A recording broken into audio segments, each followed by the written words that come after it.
প্রধানমন্ত্রী বেগম খালেদা জিয়া আপনাদের সামনে মূল্যবান বক্তব্য রাখবেন।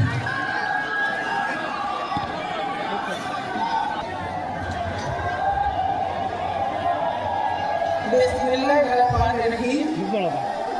প্রিয় কাউন্সিলর, ডেলিগেটবৃন্দ, বিজেপি জোট এবং অন্যান্য দলের সম্মানিত নেতৃবৃন্দ, আমন্ত্রিত অতিথিবৃন্দ, distinguished guests from abroad, Excellency, আসসালামু আলাইকুম।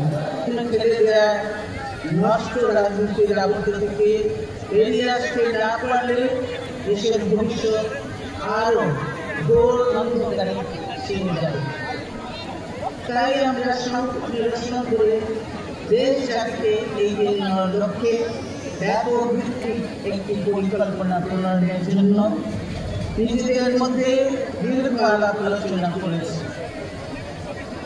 দেশের অগ্রসর চিন্তাবিদ, বুদ্ধিজীবী, পরিকল্পনাবিদ, গবেষক এবং বিভিন্ন শ্রেণী পেশা ও অঙ্গনে কর্মরত শীর্ষস্থানীয় বিশিষ্ট ব্যক্তিবর্গকেও এই প্রক্রিয়ার সঙ্গে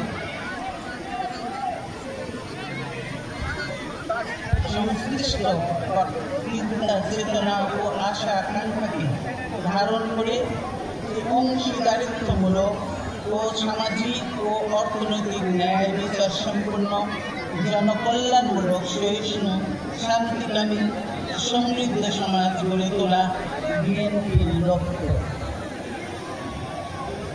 বিএনপি বিশ্বাস করে জনগণই সকল উন্নয়নের চালিকা শক্তি।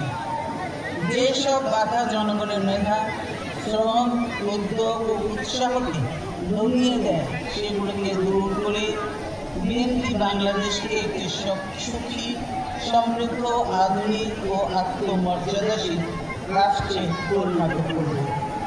আমরা এমন একটা গণতান্ত্রিক সমাজ গড়তে চাই যেখানে জাতীয় স্বার্থ সমুন্নত রেখে সকলের প্রতি মত প্রকাশের স্বাধীনতা ও নাগরিক অধিকার সুরক্ষিত হবে।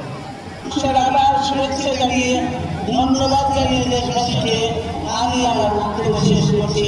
আল্লাহ হাফেজ। বাংলাদেশ জিন্দাবাদ।